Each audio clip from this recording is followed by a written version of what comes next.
Welcome to Tomo Talks. I am Tomo Marjanovic. We are here today with Heissam Jebailey. He is a coordinator for Black and White Weekend. He's the founder and owner of I'm In Events. We're going to talk about health. We're going to talk about longevity. We're going to talk about charity. Stay tuned.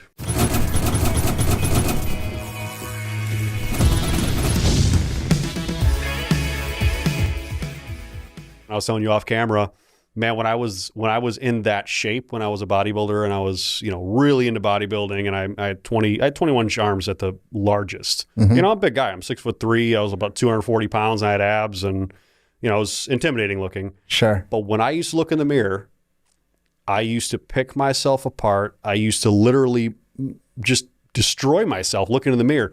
What is this little fat here? And my pec here doesn't look right. And I mean, you would literally destroy yourself. Which is crazy to me because a lot of people are flawless these days, but they still don't see themselves as flawless, mm-hmm. right? And that's a mental thing. Oh yeah, absolutely. It's what do they call it? It's like a they call it bigorexia in bodybuilding when you're not thinking you're big enough, kind of like the antithesis of anorexia. Right. But it's like a body dysmorphia disorder. It really is. I think everybody has that now because of social media and all that stuff. Everybody wants to be perfect. Absolutely. Or at least look like it on social media. That's right. At least look like it. Yeah. They put all the filters on. Right. I really hope you guys are filtering me that I look good. I probably, I'm hashtag no filter 24/7. Hashtag no filter. So your shirt. Yes. I'm in. Yep. Hashtag I'm in. I see it on every one of your posts, and I see I'm in on every one of your posts. What is I'm in? And you'll always see it to the day I die. No matter how much I annoy you or the world, it's just a thing. I love it. It's a tagline. Right. It's a tagline. So what does it mean? It's a brand and a slogan.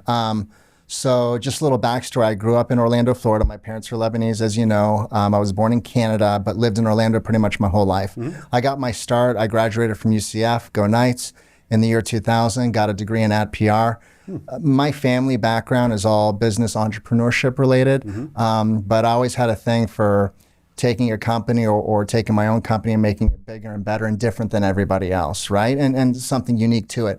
So I was in the newspaper business for 10 years. I was a publisher for the University of Central Florida's Central Florida Future. Okay. It was a publication that was like unofficially part of the school, but everyone saw it as the official school newspaper. And there's a backstory to it. But long story short, I was known as the newspaper guy. I would inspire audiences to press on in my talks. And I got out of that in the year 2010. And then I segued into the event business, which is I'm In Events. I also own I'm In Real Estate and I'm In Fitness. So everything that I do is pretty much I'm In related. But when I got into the event business, when I first started out, I would invite like hundreds of people to an event, but only like a quarter of them would show. Mm-hmm. And then the way I'm In started, which I know a light bulb went up in your head when you started your business, this is how the light bulb went off in mine. I have a best friend of 35 years. His name's Alex Mezdak. It's no secret. Everybody knows, right? And I'm at my parents' house, and it's the year February 12 of 2012, and I'm on the phone with him. This is a 30-year relationship, friendship that we have. Okay. But he's so indecisive. So one day, I had these big plans for us because we're very close, we're really best friends, and he would not give me a firm answer as to whether or not he could be a part of this event that I had set up for him and I, right? And then I kind of snapped after all these years. I'm like, Alex, look, I'm sick and tired of this, bro. I love you like a brother. You are a brother to me, but this indecisiveness is killing me. So from now on, I'll make it very simple for you. When I ask you to do something, either say I'm in or you're not. It's that easy, bro. As I walked out of my parents' house talking to him on the phone, this thing clicked in my head. I said, that's it. I went up because I was sleeping over at my parents' house that night. And I went up to my computer. I changed Heissam Jebailey to Heissam Jebailey.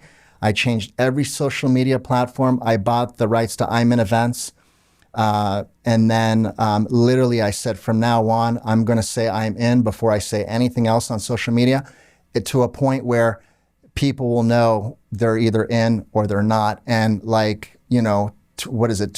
years later, mm-hmm. okay?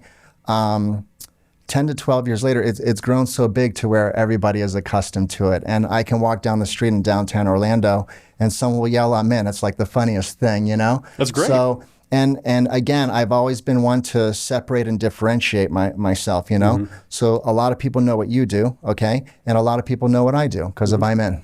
I love it. I mean, that's perfect branding for you. Right. You know what I mean?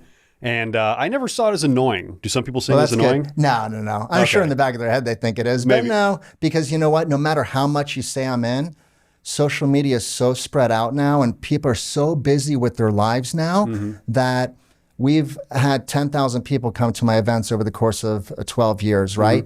But there's still thousands and thousands of people that don't know, you know, that we do events, you know? And there's thousands of people that don't know what you do. It's a constant, not so much struggle, but you got to push every single day. Well, it's all about education. It's all about, you know, marketing. It's all about all that stuff. So absolutely. You do events, amongst other things. Sure. All of it tagged as I'm in, which is awesome. What's your favorite out of everything you do? What is your passion? What's the thing that really fires you up? So let me give you a background story on that so you know.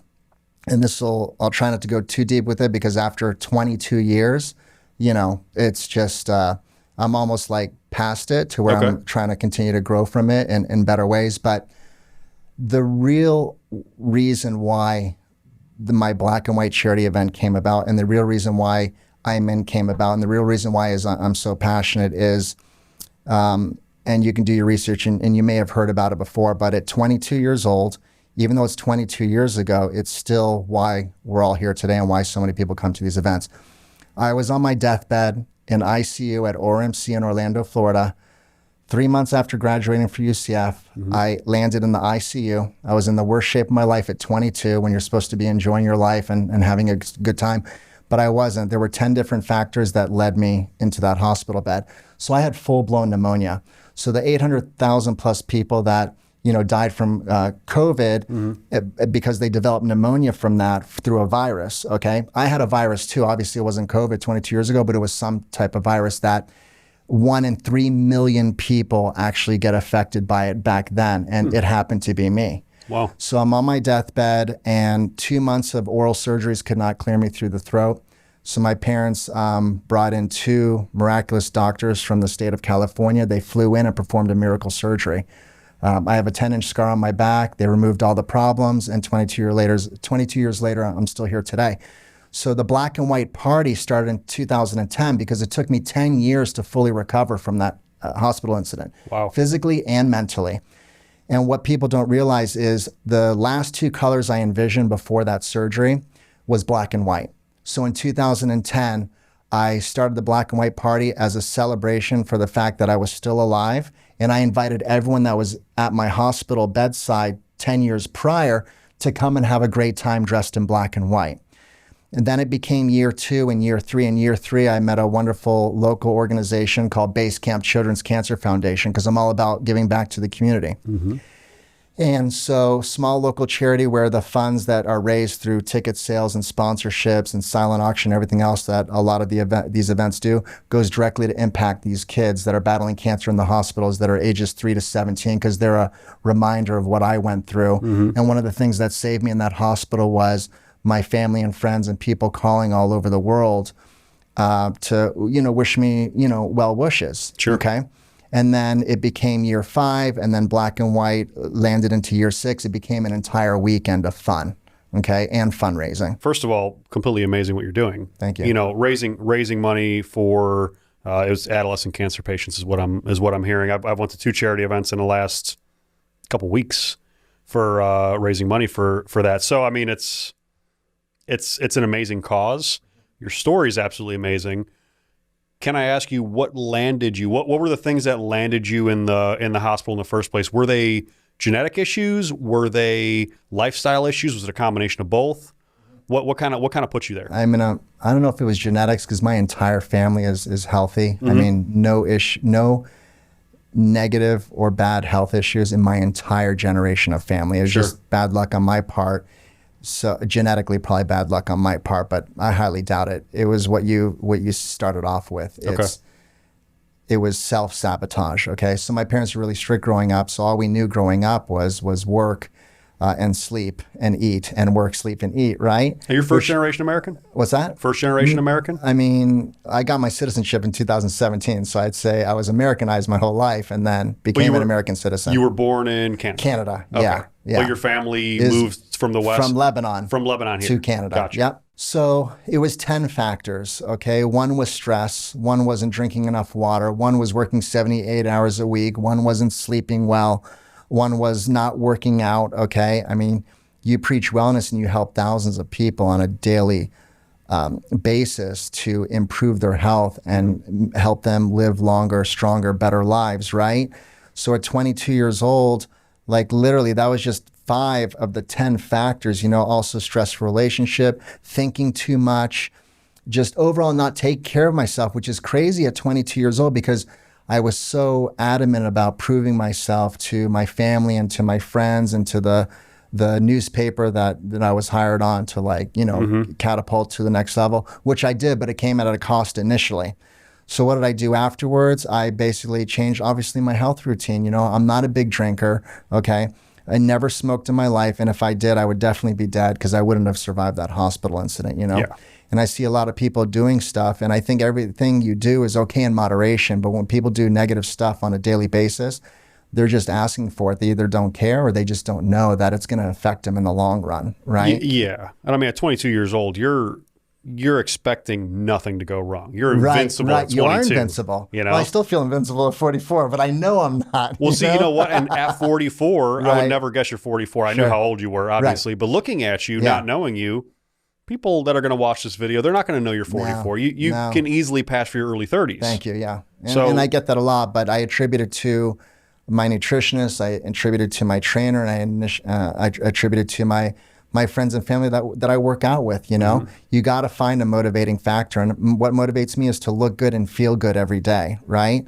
A night out of drinking, although it's crazy, Tomo, bro, how many people think it's crazy that you don't drink? But I don't drink because for health purposes, because I want to look and feel good. If I drink one night, the next day is shot. No gym, eating really bad, sleeping in, and it throws everything off. I don't want to be thrown off. I want to be at an optimal level like you and the people you work with every single day. Every single day that I can help I very rarely drink anymore.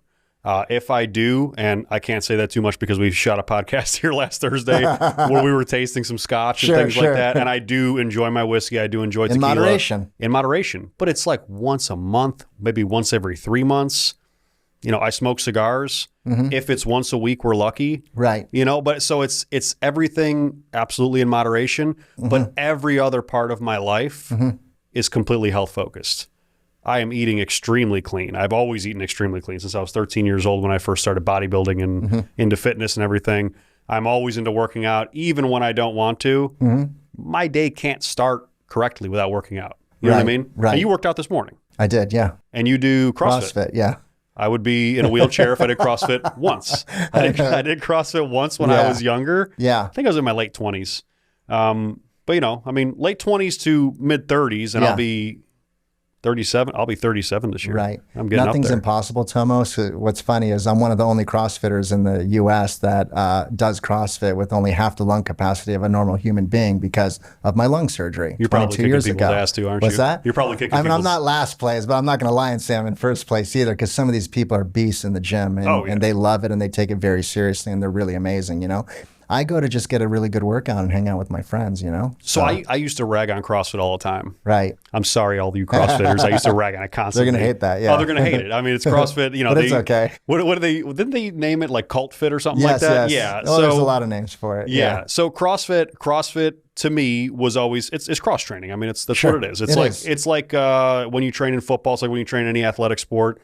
You're running, you're lifting, you're getting faster, stronger, bigger. You know, it's functional fitness. It's functional fitness.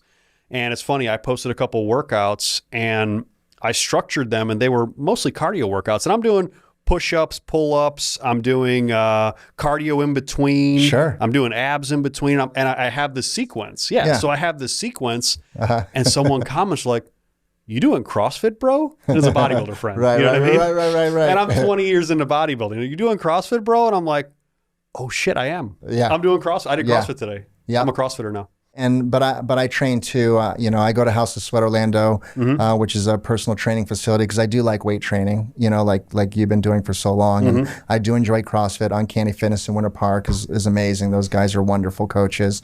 Then I have a nutritionist with Revolution Fitness, and this is the biggest thing, Tomo, and I know you can relate to this. But like our friend Anna was saying earlier, she saw my transformation. So in 2018, I basically kind of backtrack a little bit, almost suffered a little bit of PTSD from what happened to me in the hospital, and I let myself go again, okay? So for 3 months, nobody knows this, I kind of suffered a bit of depression because I worked so hard on this black and white event again, like I did at the newspaper, that I fell apart again, 18 years later. And I needed that to happen to remind me, what am I doing preaching to people to live a healthy lifestyle if I'm not doing it myself? So I spent 3 months like in bed, waking up at noon, eating like not really good and not taking care of myself again. And then after 3 months, I woke up and a light bulb went up in my head again. I think it was God talking to me again, like he did in the hospital bed. Heissam, enough's enough. You got to get up and change things, And so I did. That's when I hired the trainer. I hired the nutritionist. And I went consistent for a year. And now I'm consistently going on year 4 now. And consistency is the biggest thing. So I went from, for me, over 200 pounds, which is the heaviest I ever was. And then I dropped down to a solid 174. Okay. Now I'm a healthy 180, which is what I'm trying to keep at. Like, is that your ideal weight, 180? It is, lean and fit. 180 is good, according to my trainer's nutrition and everything. And I feel good and I look good. And at the end of the day, that's what it matters. But so many people come up to me, and I know so many people have come up to you in the past, well, I want to get in your shape and I want to look like you. Okay, cut out the drinking, work out 5 days a week, and eat clean 3 times a day. Oh, I'm not doing that. No way. Then you're never going to get the results that you want to get, One of my favorite quotes. And that's what kills me, by the way. Yeah, absolutely. One of my favorite quotes from Arnold Schwarzenegger. Okay. One of my idols. We'll leave politics aside. The guy's a legend. Sure. He was having a conversation with somebody, and they were like, I don't know why you would do this to yourself. Why would you want to look like that? I would never want to look like that. And he looked at him and very calmly said, don't worry, you never will. I mean, typical Arnold, right? That's awesome. Typical Arnold. Yeah. He's like, don't worry, you're never going to look like me. Even if you try your hardest, you're not going to look like me. And Arnold was very cocky back in the day, but he deserved it. Right. I mean, the guy was a stud. I mean, he was a genetic phenom back in the day. Yeah. I think still today, with modern nutrition, modern weight training, and of course a little bit of modern drugs that the bodybuilders are taking, I think he would still be probably winning Mr. Olympias. The guy was a freak. I believe it. And something else he said recently too, which I related to him, is like, because someone did ask him recently, how do you still at your age get up every morning and work out every day? And you open up his fridge, because it's public, and you see like nothing but healthy stuff, right? He goes, well, you change your car for your oil change all the time, don't you? And you sleep every night, don't you? Well, working out is part of that routine. It's just a common thing. It's part of your life. You have to make it a part of your life if you want to look and feel good. And a lot of people don't care, With what we do, I always tell everybody, patients, anybody asking, I'm like, listen, if you aren't first looking at your lifestyle and making sure you're eating healthy, making sure you're working out, especially if you're younger. So if you're in your early 30s or in your 20s, you're coming to me, I have hormone issues, I have this, I have that, and they get blood tests. They do have hormone issues. I will always try to push people to change lifestyle first and then worry about what we can do for them after. And listen, there are some people that no matter what they do, I don't care how hard you exercise, I don't care how hard you diet, I don't care what you change lifestyle-wise, your hormones aren't going to get fixed. Okay, that's what we're here for. Sure. That's why we're here.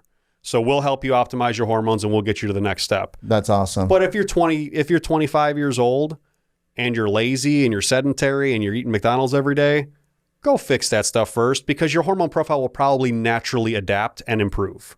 I'm not trying to take your money and get you on TRT if your body really doesn't need it. Well, on top of what you just said, I always tell people, if you're going to get any like plastic surgery or any adjustments or any hormone treatments, same thing that you said. You want to get into the best shape of your life first and then enhance it with that stuff. Absolutely. Ideally, you don't want to go in the worst shape of your life and start making these changes and then doing the working out and the eating right after the fact. I think it defeats the purpose. And that's one thing you preach too, is like, you want to take people's level and hopefully it's a good one, and then take it to the next level. Yeah, right. That's it. I mean, we're looking to enhance what you already have. Right. We're not looking to give you a magic pill to fix a problem, because there isn't one. that you're too lazy to fix yourself. There you go. Yeah. You know, right. If you're eating like a complete slob and you're laying on the couch all day not working out, let's correct those things first, and then come to me. You know what I mean? We'll help you with the rest, but don't come to me and say, well, I just want to lose all this weight and just give me a pill to lose the weight. That's not what we do. That's not what we're here for. Right. We want lifestyle change. Sure. You know what I mean? Like you did. You know, and in your age group, there's a lot of people that are getting into the hormone decline stuff now. Right. Not everybody. I mean, I know people with superior genetics. I think you have very good genetics. I know your family. You guys are having good genetics. Also, you're first generation American. Sure. Like me. Yep. So we have some of those European genetics, and we haven't, been tainted by the really bad food for that long over generations. Right. Especially not growing up. Yeah. Yeah. The food and water in this country, it's bad. I know, man. There's still no places to eat healthy. I mean, there is, but they're very few and far between. And they're expensive. Yeah. Most of the stuff is just so highly processed. Yes. And, we wonder why we have a myriad of disease in this country. We wonder why we have a myriad of overweight people in this country. I mean, and people wonder why people in other parts of the country, your country, my country, where the women and the men are so good looking and beautiful because they only have access to healthy food, And it's Lebanon, more healthy right? food. Yeah, Lebanon, more healthy food than I love Lebanese food. Sure, yeah. So I was over in Dubai a couple weeks back, and I basically only ate at Lebanese restaurants. And you'll love this. I tagged you because my sister lives in Dubai. Oh, okay. And she's one of the top fitness instructors in Dubai. So I wanted you and Melissa to meet her, you and your wife. That would have been cool. But next time you go, I'll definitely make that connection. I might be going back again soon. I want to make that connection. That would be great. You'll love her. She's great. Oh, yeah, I'd love to meet her. But yeah, I mean, Lebanese food, so I go there, and I'm eating everything. I'm eating like I'm on vacation. Right. And I'm eating all this food, but it's so clean. I lose 3 pounds. Right, sure. I lose 3 pounds. I'm literally eating desserts and, right. And I lose 3 pounds while I'm there, eating way more calories than I ever did. So, quality of food is a huge, huge thing. For sure. And I think probably, your probably food sourcing is excellent. It is. You're really sourcing certain meats, certain vegetables, things like that. Absolutely. It's I'm doing the macros thing now, and even mix of protein, fats, and carbohydrates. Okay. And it's been working miraculously, Like those diets, I think they're good for a temporary fix, but I've done almost all of them. I haven't done keto, and I don't think I ever will, but I've done 4 or 5 diets, and they're great for the short term, but they're not sustainable long term. But eating clean is sustainable long term, where you're not glued to any one specific diet. Macros is a variant of things that you can eat, and. I tell everybody when it comes to diet, because they're like, what diet is the best? What diet am I going to lose weight with? And, they're like, what about vegan diet, vegetarian diet? What's the carnivore diet? That's a big popular one right now. So they go over all these diets with me, and I'm like, you can do those diets for a very short amount of time. Right. And they may help you lose weight and help you kind of get back to a balance, but your body loves balance. Right. When it comes to foods. We're omnivores. Right. Sorry for anybody that's vegan. We're omnivores. We eat meat. We're bred like that. That's how humans have evolved.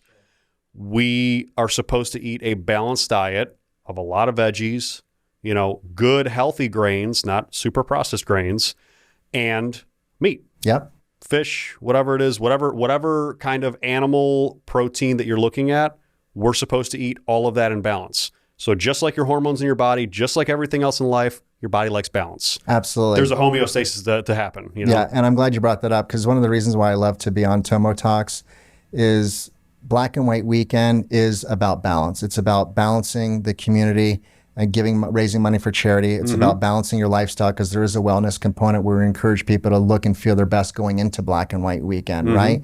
And it's really community-based to come and have the time of your life, because my life almost got taken away from me, and Black and White Weekend gives people that opportunity to enjoy life to the fullest, at least 3 days out of the year.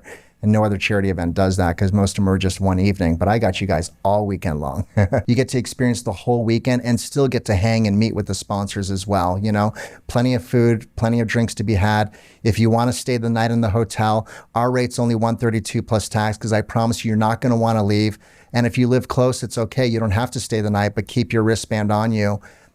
because you can come and go as you please, and it's all included in the ticket price. Well, I really appreciate you sharing all the information for everybody, because things like this are what's going to bring the community together. Absolutely. To not just help people, but to get people connected. Right. And that's what it's all about. Yeah. I feel like there's a massive disconnect with most of the population anymore. You're because right. Everybody lives on social media. Yep. Everybody is all about, they're almost self-isolating still. Did you notice that? They are, yeah. There's still people that are kind of hiding in their houses. We're all at fault for that. We're all at fault for that. And that's just how the society has come, and that's how social media has grown. There was that Netflix a bio about like how much social media is ingrained in our lives, and it is a borderline addiction. I check my phone all the time, but if I wasn't in social media, if I wasn't in the event business, I would not be on social media, And what's cool about Black and White, you're so busy having so much fun that you don't even have time to get on social media. Yeah, I mean, so I'm happy to have you there. my favorite part of just interacting with people, like talking right now. Right. This is my favorite part of the day because I get to actually interact with you in a personal level. We finally get to know each other one-on-one. Where I don't have to look at my phone. Yeah. I don't have to check my phone at all right now. Yeah. And it's an amazing feeling. It really is. And I know, and it's almost like a stressor. I think these phones are just highly stressful. And preventing you from getting good sleep, Oh, for sure. And I'm trying to get better at that, Tomo, too. And I'm sure your clinic can help me, but I need to put my phone down at 10, but I got people texting me at midnight asking for tickets, and it's like hard not to want to respond to them. My phone automatically goes on sleep mode. Right, I heard about that. I got to add that. So it goes on sleep mode at 8:15 p.m. Okay. I'm in bed by 9:30.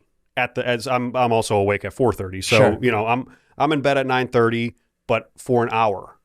No phones, no screens. We sometimes don't follow that, my wife and I. Right. Sometimes it gets a little difficult. Sure. Because we both run businesses. My wife's in business as well.